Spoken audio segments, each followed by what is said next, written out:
दुलाराय बर' फरायसा आफाद गबर्धना दख'राया दिनै गावनि दख'रानि बेन्दोङाव थानाय गोजौ फरायसालिफोरनि थाखो 8, 9 आरो 10 नि फरायसाफोरखौ लानानै खन्थाइ आवरायनाय आरो बाथ्रा दान्थेनाय जि बादायलायनाय हाबाफारि लादों नैबे खुस्राबारि बर' गोजौ फरायसालियाव बेयो जोबोद बाख्नायथाव जादों। मानो होनना बुङोब्ला दिनै कभिडनि थाखाय गथ'फोरा न' थानानै सोलोंथाइजों जेबो सोमोन्दो गैयै अबस्थायाव दङ। दा बे दासिमबो फरायसालिफ्रा माब्ला खुलिगोन बियो थिग माने सरकारा बिथोनखौ होनो हानाय बेखौ जों पर्यायखौ नुनो मोनाखै।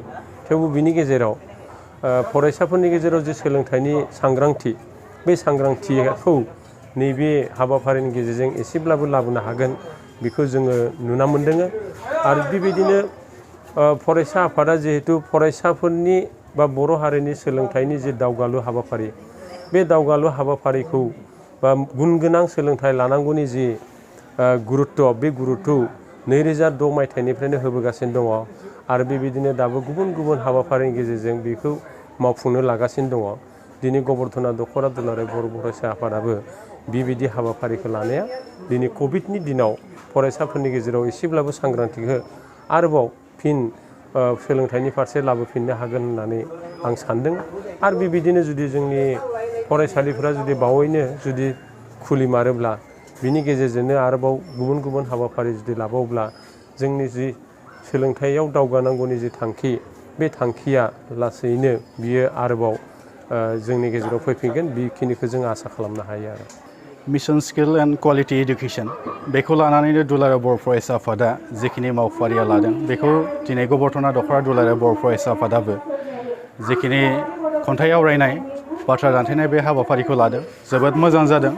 जेरावहाय COVID-19नि जिखिनि नेमखान्थि बेखौ फालिनायनि गेजेरजों दिनै फरायसाफोरा बोरै साक्सेस जानांगौ आरो बोरैहाय बादायनांगौ आरो दिनै मोनथिगौ जोङो बादायालासिनो लाइफआवहाय खुनु माने साक्सेस जानायनि गुबुन लामा गैया। जिउ जोबजासिम जों कम्पिटिसन खालामनानैनो जोङो जिउखौ खुंनो गोनां जायो। बे हिसाबैनो दिनै बादायलायनायहाय बे हाबाफारिया जोबोद मोजां जादों आरो गबर्धना दख'रा दुलाराय बर' फरायसा आफादनि जिखिनि मावथांखि बेयो दिनैल' नङा सिगांबो मावदोंमोन आरो दाबो मावदों आरो इयुनावबो मावलांबाय थागोन। बे जाबाय दुलाराय बर' फरायसा आफादनि बिथोन बायदियै बिथांमोना मावबाय थादों आरो मावलांगोन। दा बर' फरायसाफोरा बांसिनै COVID-19नि जिखिनि समस्यायाव गोग्लैबाय बे समस्यायाव गोग्लैनानै खायसे खायसे बर' फरायसाफोरा न'आव थानानै गोबां बेले बेजेजों गोग्लैनो गोनां जादों। जेरावहाय फरायनाय खेथ्रआवबो लोरबां जादों होनबाबो बेयो गोरोन्थि जानाय नङा। किसुमाना अनलाइन थादों, अनलाइन थानायावबो किसुमाना जिखिनि अनलाइन थानांगौ बेनि नेम निथिखौ बारनानै जिखिनि फरायनाय लिरनाय बे जायाखै। दा बेनि गेजेरावबो दिनै जिखिनि बादायलायनाय लाबाय बे हाबाफारिनि गेजेरजों जथेस्थ' साक्सेस जागोन, जाफुंसारगोन बेवहाय आंहा मोनसे फोथायनाय दं आरो मिजिं दं।